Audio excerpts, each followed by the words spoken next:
ये शब्द सुनकर प्रसन्न होकर श्री कृष्ण ने उत्तर दिया, हे शची के स्वामी, मैं तुम्हारे हृदय को जानता हूँ। यह मेरे लिए अज्ञात नहीं है कि मेरी बुआ का विवाह राजर्षि पांडु से हुआ है और उन्होंने अर्जुन को जन्म दिया है। मैं यह भी जानता हूँ कि राजकुमार युधिष्ठिर का जन्म धर्म से हुआ है। मैं भीमसेन को जानता हूँ जो वायु के अंश हैं। नकुल और सहदेव का गर्भाधान माद्री में दो अश्विनी कुमारों द्वारा हुआ है। और मैं जानता हूँ कि सूतपुत्र कर्ण का गर्भाधान सूर्यदेव के द्वारा कुंती में कन्या अवस्था में ही हुआ था। मैं यह भी जानता हूँ कि पांडु की मृत्यु वज्रपात के कारण हुई है और धृतराष्ट्र के पुत्र युद्ध की इच्छा रखते हैं। हे सक्र, आनंद मनाओ। मेरे साथ रहने पर कोई भी शत्रु अर्जुन को व्यथित नहीं कर पाएगा। जब महाभारत का महान युद्ध समाप्त हो जाएगा, तब मैं कुंती के समक्ष उनके पांचों पुत्रों को सकुशल वापस ले जाऊंगा। तुम्हें पता होना चाहिए कि स्नेह में से बंधा हुआ तुम्हारा पुत्र अर्जुन मुझसे जो भी आज्ञा करेगा, उसे मैं एक सेवक की भांति पूरा करूंगा। इंद्र, तुम अब जा सकते हो। मेरी आज्ञा का पालन करो और स्वर्ग के राजा बने रहो। स्वर्ग को जाओ और अपनी स्थिति का आनंद लो। सुशोभित देवगणों पर शासन करो और उनका आनंद बढ़ाओ। लेकिन झूठे अभिमान से रहित संयमित रहो। तुम पुनः धन के मद में मत पड़ना और अपनी बुद्धि मत खोना। भगवान कृष्ण की परिक्रमा करने के पश्चात इंद्र स्वर्ग लौट गए। जिस दिव्य गंगा जल से गोवर्धन पर्वत पर आसीन श्री कृष्ण को स्नान कराया था, वह प्रसिद्ध पाप नाशिनी प्रेम प्रदायिनी मानसी गंगा बन गई। भगवान को स्नान कराने वाली सुरभि की दुग्ध धाराएं गोविंद कुंड बन गई। निश्चित ही आज भी कुछ संतों के द्वारा उस गोविंद कुंड के जल का स्वाद दूध जैसा अनुभव किया जाता है।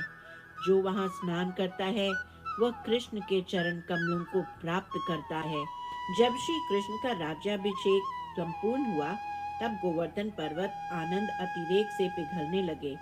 गोवर्धन पर अति प्रसन्न होकर उस नवनीत जैसे सुकोमल गिरिराज पर भगवान ने सुरभि के खुरों के चिन्ह और अपने हस्तकमल एवं चरण चिन्ह छोड़े। तदनंतर भगवान ने अपने पवित्र स्नेह की सुगंध से देवी सुरभि का अभिषेक किया और उन्हें विदा किया। श्री कृष्ण असाधारण रूप से सुंदर हैं। उन सौंदर्य को अपलक नेत्रों से देखकर उनके प्रिय सखा चित्र की भांति कुछ क्षणों के लिए निश्चल हो गए। कुछ क्षणों के पश्चात गोप सखागण प्रसन्नता पूर्वक उनके निकट आए। उन्होंने कन्हैया की पूजा की, उनसे वार्तालाप किया, उनको आलिंगन किया और उनकी दिव्य श्री अंग के गंध का आस्वादन किया। उनके दिव्य आभूषण, सिंहासन, छत्र, चमर और उनके चारों ओर कई अन्य स्वर्गीय उपहारों को देखकर उन्होंने बार बार पूछताछ की, लेकिन श्री कृष्ण ने यह घटना उनसे किसी प्रकार से छिपा ली थी, इसलिए उन्हें इसका पता नहीं चला। उन्होंने श्री कृष्ण को देवताओं द्वारा दिए गए आभूषणों से सजाया और साथ ही उन गोप सखाओं ने सोने के हत्थे वाले बीजनाओं, पंखों और अन्य वस्तुओं पर अपनी अल्प जिज्ञासा प्रकट की। जब उन्हें कोई स्पष्ट कारण पता नहीं चला, तो वे जोर जोर से हंसी के ठहाके लगाने लगे और श्री कृष्ण का मनोरंजन करने लगे। श्री कृष्ण और उनके सखा किसी वैभवशाली राजकुमारों की तरह दिखाई दिए। यदि किसी का हृदय कृष्ण द्वारा की गई कृपा के बारे में सोचकर पिघल जाता है, तो वह उस दया को अपने शब्दों में कैसे प्रकट कर सकता है। सूर्य नारायण अस्ताचल में प्रवेश करते जा रहे थे। गोवर्धन से नंदगांव प्रस्थान करने में विलंब हो रहा था। श्री कृष्ण ने वेणु वादन कर शीघ्र ही गोवंश को एकत्रित किया और अपने सखाओं के साथ नंदगांव वापस चले गए।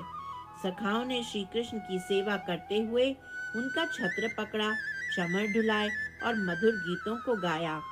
दूसरी ओर देवता स्वर्गीय सुमनों की वर्षा कर रहे थे। यशोगान से संवर्धित सौंदर्य के साथ श्री कृष्ण ने ब्रज में प्रवेश किया। श्री बलराम ने सबसे पहले कन्हैया का अभिवादन किया। अत्यंत प्रसन्नता के साथ उन्होंने अपने अनुज को आलिंगन किया और उनका सिर सूंघा। फिर कुछ देर तक उसके साथ बैठकर कुछ मधुर वार्ता की।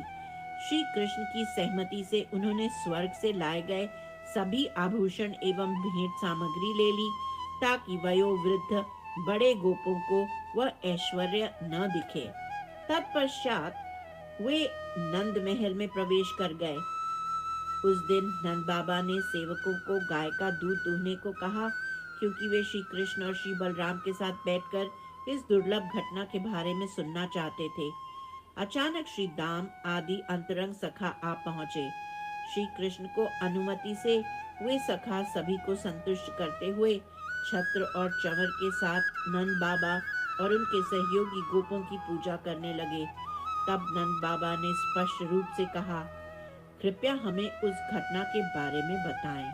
श्री दाम ने कहा, गायों को एकत्रित करने के लिए हम बहुत दूर चले गए थे और इस कारण हम प्रत्यक्ष रूप से कुछ नहीं देख पाए, लेकिन ऐसी सभी घटनाएं स्वाभाविक रूप से वह संकेत देती हैं कि वे परम दिव्य हैं।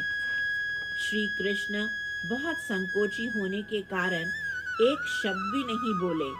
अन्य ग्वाल बालों ने श्री दाम का समर्थन किया। श्री दाम ने जो कहा है वही सत्य है। गिरिराज धरन की जय। गिरी गोवर्धन की जय।